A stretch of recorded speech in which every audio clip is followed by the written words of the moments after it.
Nosso Lar, capítulo 49, Regressando à casa.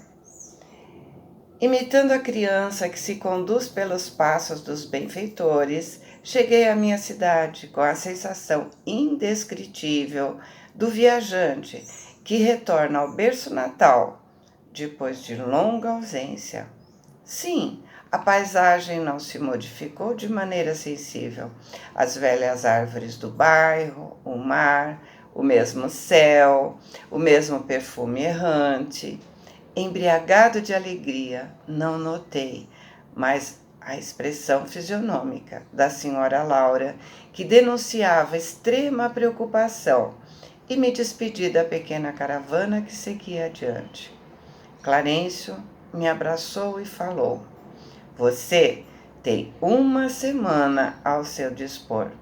Passarei aqui diariamente para revê-lo, atento aos cuidados que devo consagrar aos problemas da reencarnação de nossa irmã.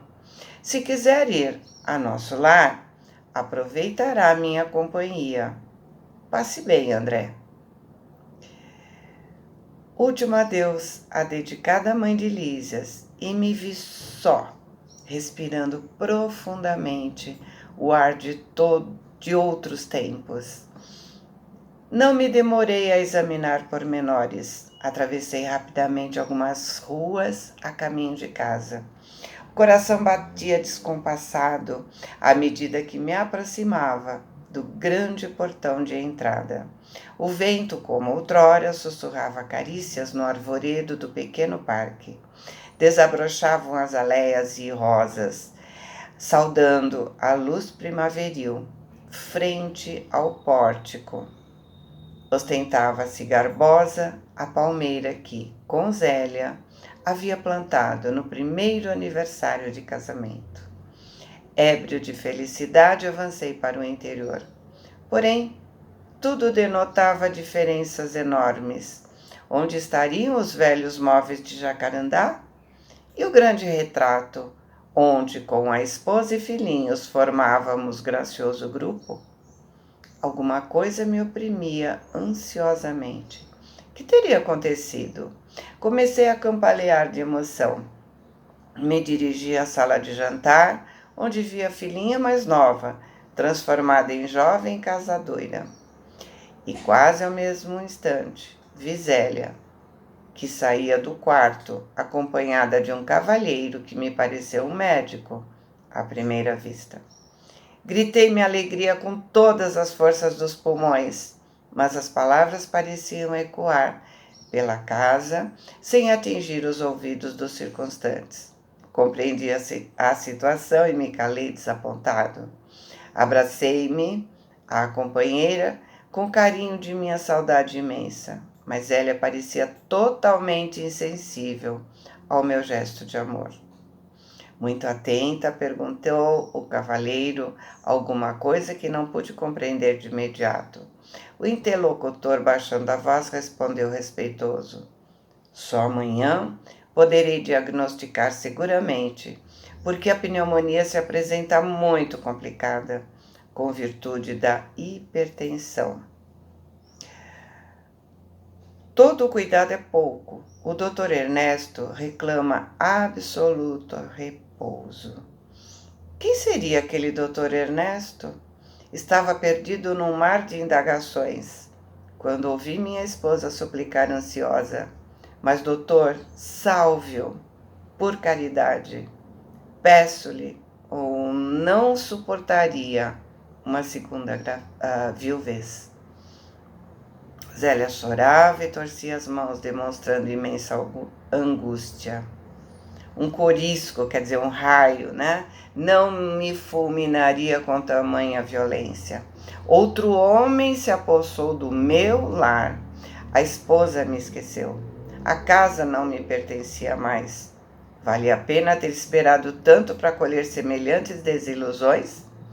Corri ao meu quarto, verificando que outro mobiliário existia, no quarto espaçoso. No leito estava um homem de idade madura, evidenciando melindroso estado de saúde. Ao lado dele, 3 figuras negras iam e vinham, se mostrando interessadas em agravar os seus padecimentos. Ou seja, né? Ele vê os obsessores que estão com o Dr. Ernesto.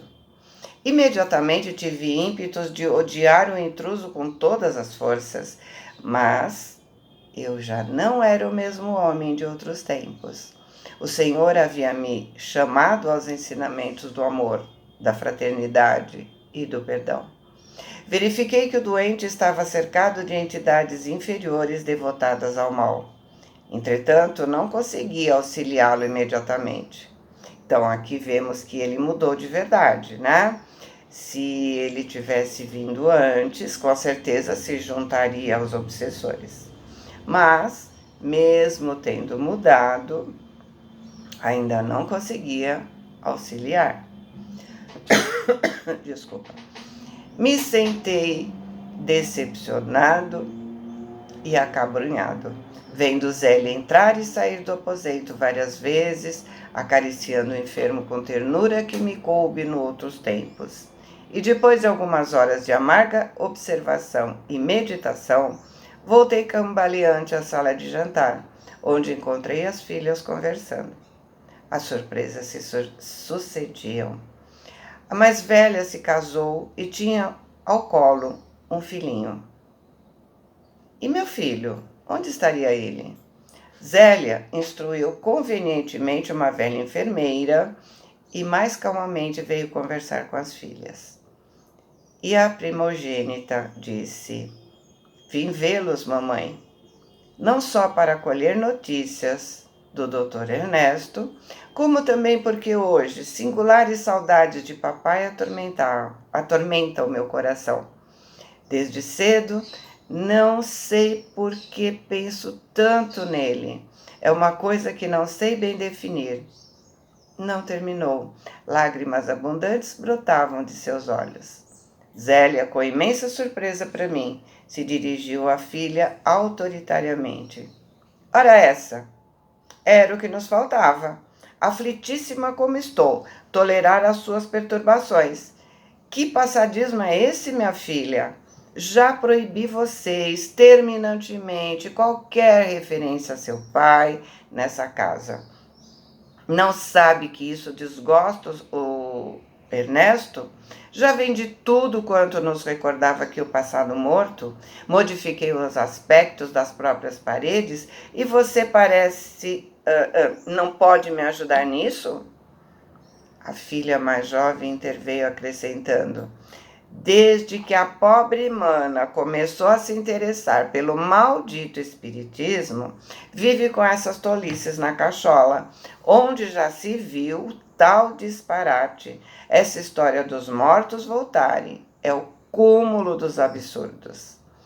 A outra, embora continuasse chorando, falou com dificuldade. Não estou traduzindo convicções religiosas. Então, é crime sentir saudades do papai? Vocês também não amam? Não têm sentimento? Se papai estivesse conosco, mamãe, seu único filho varão não andaria a praticar por aí tantas loucuras. E Zélia, nervosa e enfadada, disse: Ora, ora, cada qual tem a sorte que Deus lhe dá. Não se esqueça de que André está morto. Não me venha com lamúrias e lágrimas pelo passado irremediável. Me aproximei da filha chorosa e sequei seu pranto, murmurando palavras de encorajamento e consolação, que ela não registrou auditiva, mas subjetivamente, sob a feição de pensamentos confortadores. Afinal, me vi em fase de singular conjectura, quer dizer, situação, né? Uma situação atípica. Compreendia agora o motivo pelo qual meus verdadeiros amigos haviam procrastinado tanto o meu retorno ao lar terreno. Então, ele confortou a filha, que parou de chorar, pelo abraço amoroso e suas palavras, que com certeza foram ouvidas pelo espírito dela, né? E ele entendeu por que sua mãe não dava notícias da Zélia. Entendeu por que seus amigos diziam que seria bom esperar para retornar ao velho lar. Eles adiaram o mais que puderam, até que ele tivesse mais maduro para entender, ao invés de odiar. Angústias e decepções sucediam-se de tropel. Minha casa, então, me pareceu um patrimônio que os ladrões e os vermes haviam transformado. Nem haveres, nem títulos, nem afetos. Somente uma filha estava ali, de sentinela ao meu velho e sincero amor. Nem os longos anos de sofrimento, nos primeiros dias do além-túmulo, me haviam proporcionado lágrimas tão amargas. Mesmo assim, né, ele compara a situação atual com a passagem pelo umbral grosso e concluiu que está sendo muito mais doloroso passar por essa experiência de vaidade e orgulho ferido. Viu que o sentimento de posse não tem sentido, afinal já fazia mais ou menos 10 anos, né? Ele ficou 8 anos no umbral e já estava trabalhando lá no nosso lar quase 2 anos, né? E fazia então mais ou menos 10 anos que ele havia desencarnado. E ele achava que todos ainda deviam estar chorando pelo seu desencarne, reverenciando sua memória, né? Por orgulho e vaidade que temos, né? Chegou a noite e voltou o dia, me encontrando na mesma situação de perplexidade, a ouvir conceitos e a surpreender atitudes que nunca poderia ter suspeitado. À tardinha, Clarício passou me oferecendo o cordial de sua palavra amiga e reta. Percebendo meu abatimento, disse atencioso: compreendo suas mágoas e me alegro pela ótima oportunidade desse testemunho. Não tenho diretrizes novas. Portanto, qualquer conselho de minha parte seria intempestivo. Apenas, meu caro, não posso esquecer que aquela recomendação de Jesus para que amemos a Deus sobre todas as coisas e ao próximo como a nós mesmos, quando seguida, opera sempre verdadeiros milagres de felicidade e compreensão em nossos caminhos. Então, Clarencio, né, mostrando para nós o que é o respeito. A lição era de André, portanto, ele não podia dar palpites. A decisão do que fazer era de André. E André diz, né? Agradeci sensibilizado e pedi que não me desamparasse com o auxílio necessário. Então, à face da realidade, absolutamente só no testemunho, comecei a ponderar o alcance da recomendação evangélica e refleti com mais serenidade. Afinal de contas, por que condenar o procedimento de Zélia? E se fosse eu, o viúvo da terra, acaso teria suportado a prolongada solidão? Não teria recorrido a 1000 pretextos para justificar novo casamento? E o pobre enfermo? Como e por que odiá-lo? Também era meu irmão na casa de nosso pai. O lar não estaria talvez em piores condições se Zélia não tivesse aceitado sua aliança afetiva. Então, era preciso lutar contra o egoísmo feroz. Então, vemos aqui, né, André reconhecendo e se questionando sobre seu sentimento de egoísmo. E ele continua: Jesus me conduziu a outras fontes. Não podia proceder como homem da terra. Minha família não era apenas uma esposa e 3 filhos na terra. Era, sim, constituída de centenas de enfermos nas câmaras de retificação. E agora se estendia à comunidade universal. Dominado de novos pensamentos, senti que a linfa do verdadeiro amor começava a brotar nas feridas benéficas que a realidade abriu no meu coração.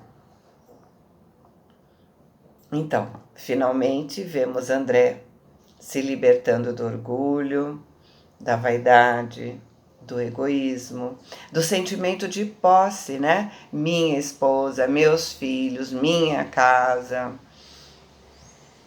É muito triste entender que a gente falava uma coisa e sentia outra. Saber que confundia o sentimento de posse com o sentimento de amor. Se alguém te traiu, o problema é dele. Mas como você vai reagir à traição, é problema seu. É aí que você vai mostrar quem você é. Desejo de vingança, desejo de dar o troco, vai demonstrar o ser ânima que ainda existe dentro de nós. Quantas famílias estariam mais harmônicas se cada um compreendesse os motivos do outro? Só serei feliz quando eu quiser fazer alguém feliz. Semeie coisas boas, liberte as pessoas. Precisamos ser queridos, não temidos. Precisamos ser amados pelo que somos e não pelo que temos. Boa semana, amo vocês.